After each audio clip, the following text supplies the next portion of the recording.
I have an early story, and I've gotten it was a teenage. It wasn't my first favorite books were written by dead people, Tolkien, and I don't remember the name of the author, but the story was like the sand fairy, the children in it, and it was about this Arabian sand fairy that granted wishes. That's all I remember. But as a kid, I read it like 10 times.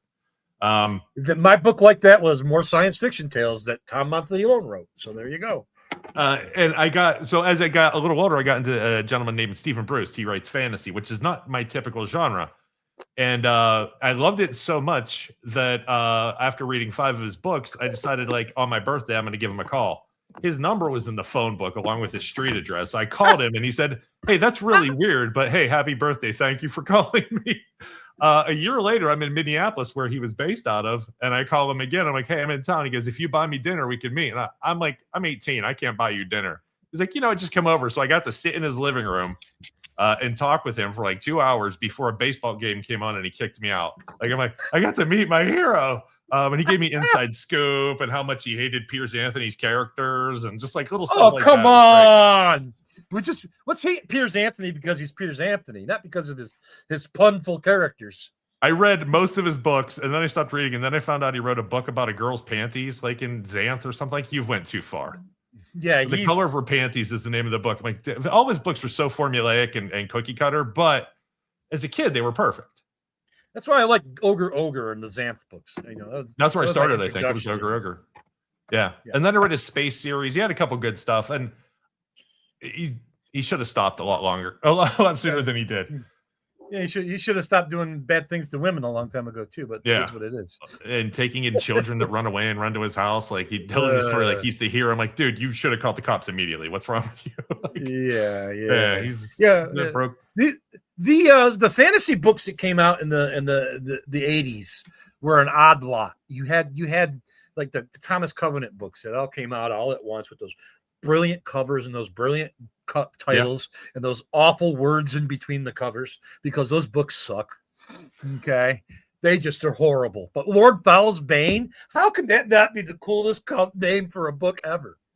Yeah, I remember I had some of those books. I also had Robert Asprin's Myth series too. Like, I would always like, if somebody's doing something weird, I was on it. But there was Mudge Flinks and Flux series. Alan Dean Foster.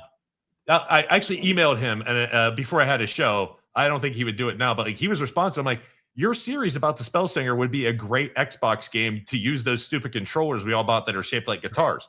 Like, imagine if you used that to cast a spell in a video game and you had to sing along. Like, it would fit with his whole world. He's like, that's a great idea. Do you know anybody that makes video games and wants to pay me? I was like, no. People don't realize how important Alan Dean Foster is to Gen X. Okay. With Gen X, there's Stephen fucking King, and then there's Alan Dean Foster. And the reason being is because he did all of the movie adaptations, tie-ins. He wrote Star Wars. The first time I saw his name was on Alien, the book. That Star Wars paperback that says by George Lucas, guess who wrote that? Luke and Leia. Well, Alan Dean Foster wrote that. Yes. He wrote the first Star Wars book. And it comes right down to it. He did it. And he kind of did it like James Blish did it. Like, I think he did it by memory. Like, he's like, there's like, I saw the movie once. Oh, no. He was contracted. No, I know, but I don't know if he had source material. Like, James Blish was contracted to do Star Trek. The book came out 6 months before the movie. He had the original screenplay. Oh, okay. That's okay. Because I did see some of the original screenplay stuff. Okay, that's so. The George Lucas Star Wars novel is written by Alan Dean Foster, and it is the treatment that was originally shown to Francis Ford Coppola and those guys. It's that script that he wrote. I'm thinking of the second, the book that wasn't the second movie. You're thinking of Splinter of the Mind's Eye. Yes. Thank you. That's where I got it wrong. With the book in it. Yeah. Splinter of the Mind's Eye was created just so that it could be a low budget Star Wars if they weren't able to have the budget that they had for the first Star Wars. Okay. And that's why it's isolated onto a planet. Okay. And it would be fairly easy. What I remember, it's been years since it's not his greatest book. But everything his name was on, I read for years. But you're in a bookstore.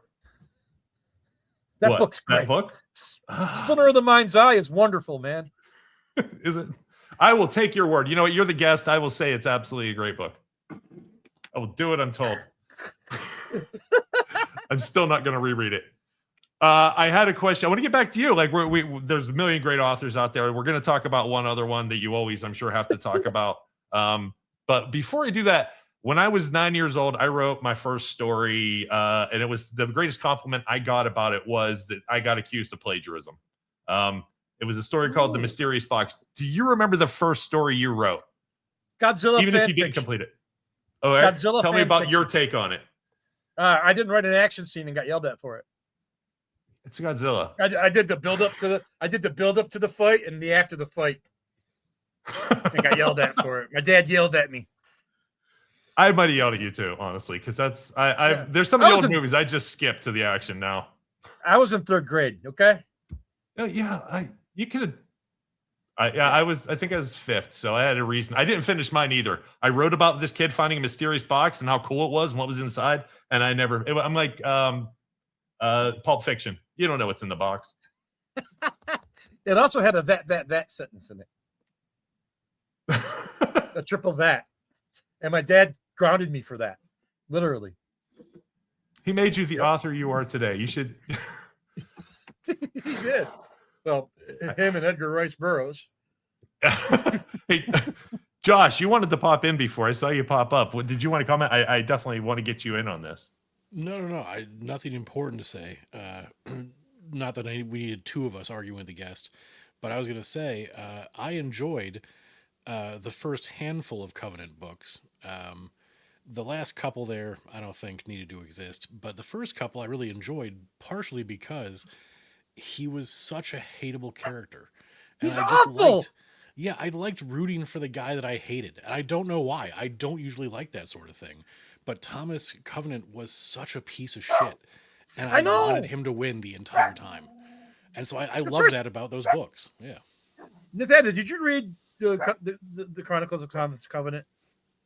Not, I'm positive I have, but like I'm trying to search my memory for even plot points, and it's one of those books that I was pouring through. Guess what's the first thing that happens when he gets to this fantasy land? He turns It's a word that I'm not sure we're allowed to say on a couple of. No. I'm going to give an example that we can. Okay, you know the scene in Quest for Fire with Ray Don Chong? Mm-hmm.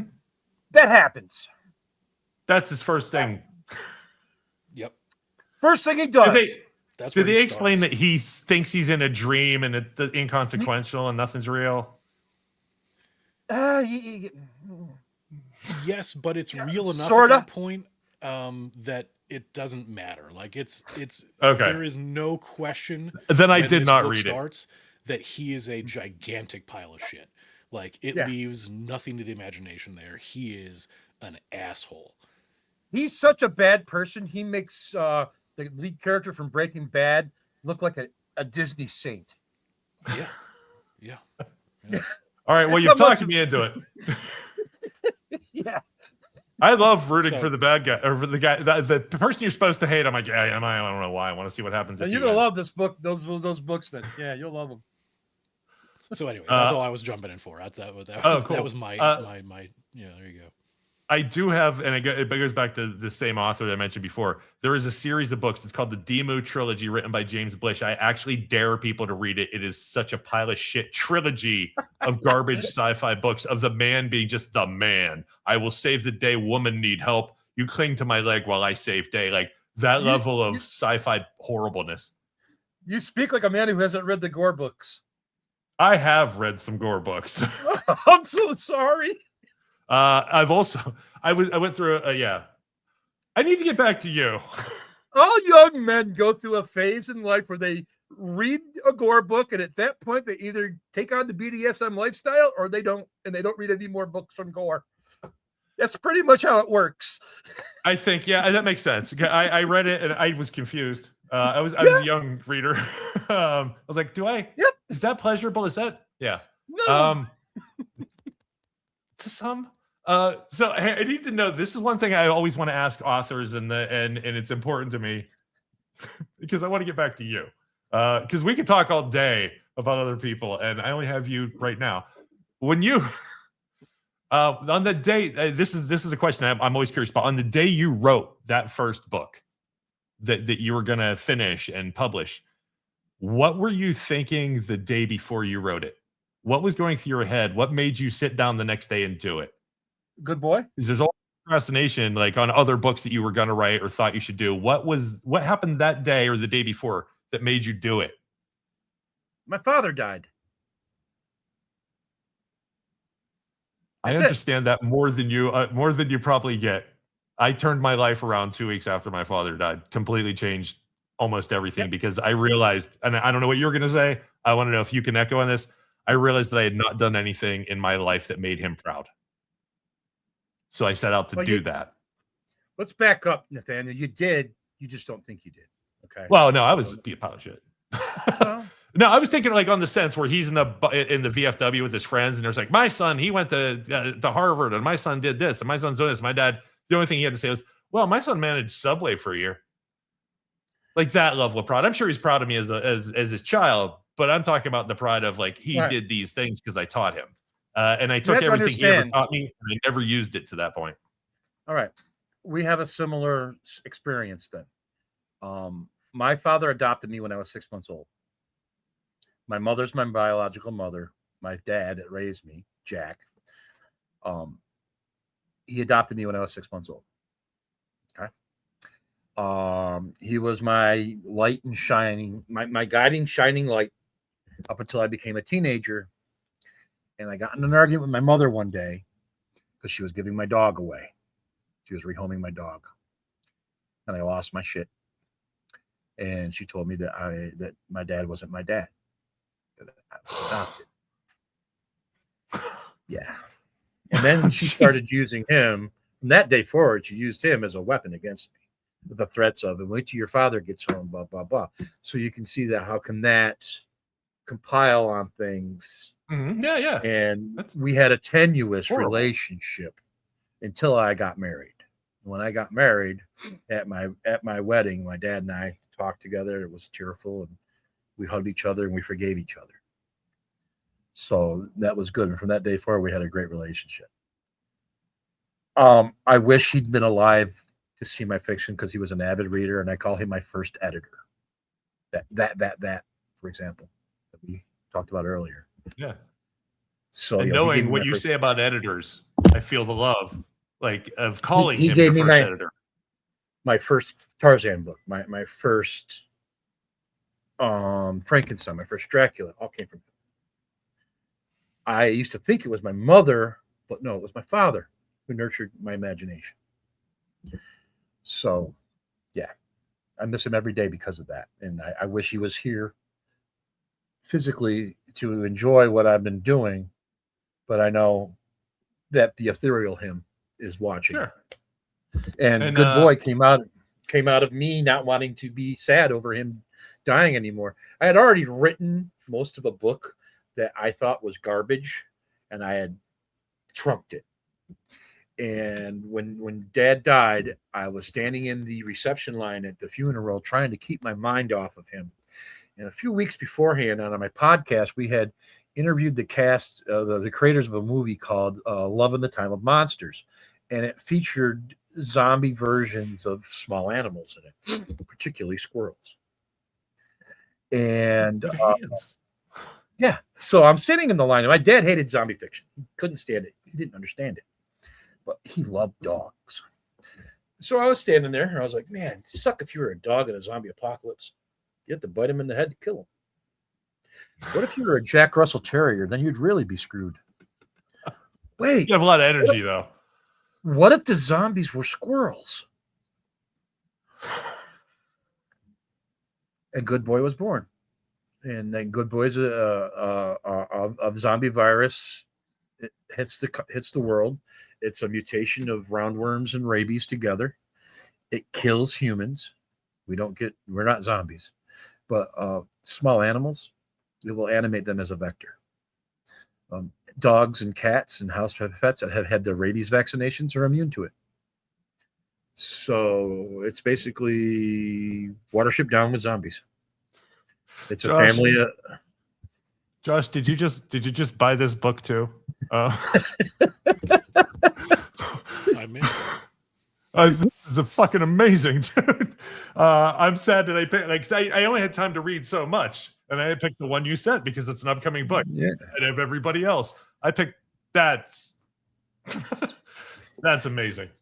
Yeah. So yeah, it's a story of a Jack Russell Terrier and his family. His mate is pregnant, and they're living in a woodchuck burrow with the woodchucks, a bunny rabbit, and a cat. And they go and find the cat knows of a place for them to go to, and it's their journey there. It's a travelogue. It's not a hero's journey. It's a travelogue. You know, we go from point A to point B, and that's all it is. And this is what happens during our trip. And yeah, I love this idea. Wow. I've been on Creative Jags where I've said, wouldn't it be cool if, but wow, did you just connected so many Legos in so many interesting ways. I'm blown away by that. First off, I want to thank you for your other answer and your true feelings on how this came about, because I never know where that question is going to go. And thank you for sharing. First off, I don't get that a lot. Thank you. And I rarely share about my dad as well. So thanks for being the person I can talk to. The story's even funnier because when I drive Uber on the side because it pays the bills, and I'll have a writer in my car and they'll look at my profile and say, "Oh, you're a writer? What have you written?" Blah blah blah. And I'll tell them, I'll say, "Yeah, when I hit my mid-age crisis, my wife asked me what I wanted to do, and I said most guys get a guitar and a girlfriend, and I've been writing songs for you since we met." She goes, "Do you want to write books?" I say, "Sure." She goes, "How about I win you $30,000 at the casino so you can buy covers and pay for editing for those books?" I said, "Great idea. Why don't you do that?" So she did. Was she a gambler before this? Oh yeah. So my dad died. My dad passed, and she went to the casino that he went to and played on his machines for a month. And in that month, she won $30,000 over the month. All right. I'm not a big believer in supernatural in reality sort of thing. And I will tell you another story about my dad. Shit happens for a reason. I will tell you another story. Two stories, actually. My mother was buying a car shortly after my dad had passed. One she probably shouldn't have been buying because she's on fixed income. She goes to the car dealer. She's getting ready to sign the paperwork. They put her off for 2 hours like they do at car dealers and say, "Come back tomorrow." She comes back tomorrow, and while they have her waiting again before going in the office to sign the paperwork, she sits in a car and presses the OnStar button. Well, during that month, they had an OnStar button contest where you sit in a car and press a button. And if you hear you won this car, you won that car. She won the car while waiting to sign the paperwork on a much more expensive car, and she drove out with her free car. Shortly after my dad died, I'm like, is that a thing? After my dad's funeral, we all came back to the house after we put him in the hole, which is a weird thing to do. And we come back to the house, and she gets out of the car, and this feral cat that has never, it was probably a year old, maybe a little bit younger, never done anything but hiss at us and run away, even when we fed it. Just hated people. Walked up to my mother and let her pick it up, and it was her favorite animal, indoor cat, from that point on. I don't necessarily believe in the afterlife, but man, weird stuff happens. That cat knew. The cat knew she cat knew. Yeah, and that cat was with her until sadly it got hit by a car because it snuck out one night. But like, it was with her for years. It was an amazing cat. Like I had moved out shortly after that too. Anyway, I think that's really that's a hell of a story. When you write your autobiography, that's a huge piece. That's some cool stuff. To get back.